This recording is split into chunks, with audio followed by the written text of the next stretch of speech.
یا علی مدد کہتے ہیں نا، مولا علی سے مدد مانگتے ہیں، تو بعض لوگوں کو یہ جملہ ہضم نہیں ہوتا، ان کو حلق سے اترتا نہیں ہے۔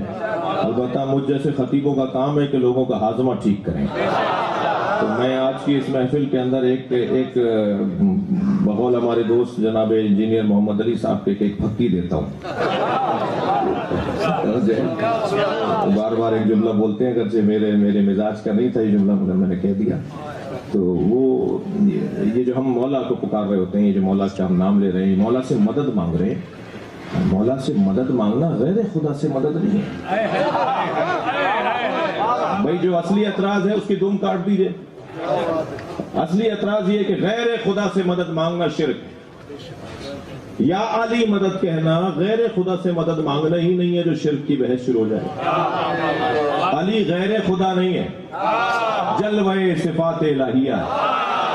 غیر خدا سے مدد مانگنا تو تب ہوتا کہ جب ہم نمرود سے مدد مانگتے، فرعون سے مدد مانگتے، حامان سے مدد مانگتے، شداد سے مدد مانگتے، ناراض نہیں بیٹھے تو مروان سے مدد مانگتے،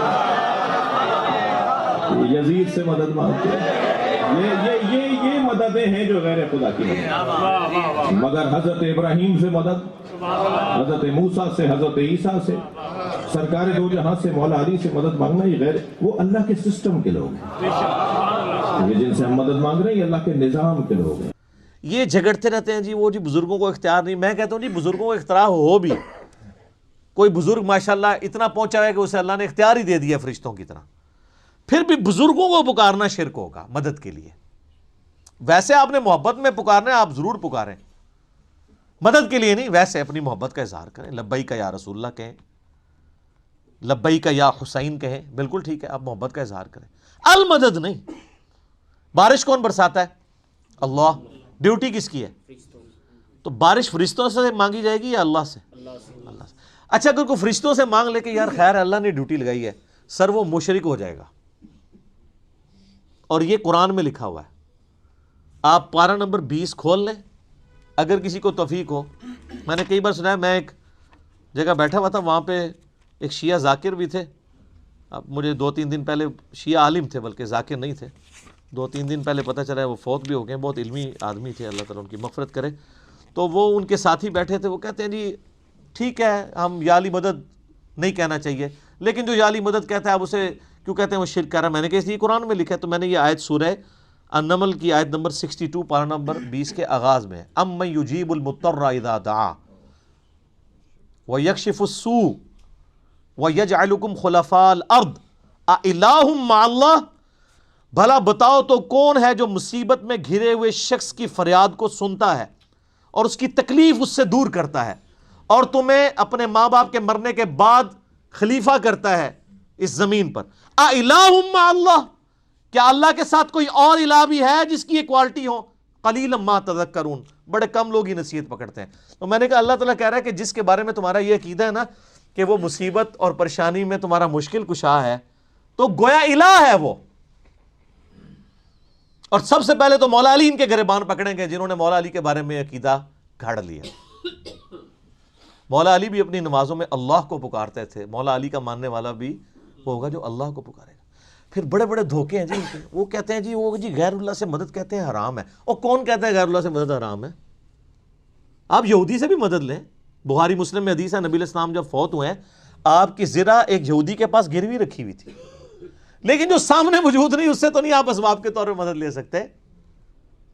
وہ کہتے ہیں حضرت عیسیٰ علیہ السلام نے کہا تھا من انصاری اللہ، کون ہے جو اللہ کے لیے میرا مشکل کشا بنے؟ کہ حضرت عیسیٰ جیسے نبی کہہ رہے ہیں کون ہے جو اللہ کی خاطر میری مدد کرے؟ من انصاری اللہ، کون ہے جو میری مدد کرے اللہ کی خاطر؟ تو حواریوں نے کہا قالوا الحواریون نحن انصار اللہ، حضرت عیسیٰ کے مددگاروں نے کہا ہم آپ کی اللہ کی خاطر مدد کریں گے۔ یعنی میں اور آپ اگر مدد مانگے کسی سے تو شرک، بدعت، حرام، کفر، کیا کیا پتہ نہیں جانے جو آتا ہے بول دیتے ہیں۔ ادھر اللہ کا نبی مدد مانگ رہے ہیں غیر خدا سے۔ بھئی یہ تو ظاہری اسباب ہے، ظاہری اسباب میں آپ نے اڈاپٹ کرنے کا حکم ہے۔ ہاں جو دعا مانگی جائے گی بغیر اسباب کے، آپ جو غائب میں مدد کے لیے پکار رہے ہوتے ہیں، مثلا یہاں بیٹھے میں ان کو کہتا ہوں مجھے پانی پلا دیں، بالکل ٹھیک ہے، لیکن یہ بغداد میں قبر کے اندر ہے، میں کہتا ہوں مجھے پانی پلا دیں، وہی جملہ شرک میں لے جائے گا۔ یہ ہے اصل مسئلہ۔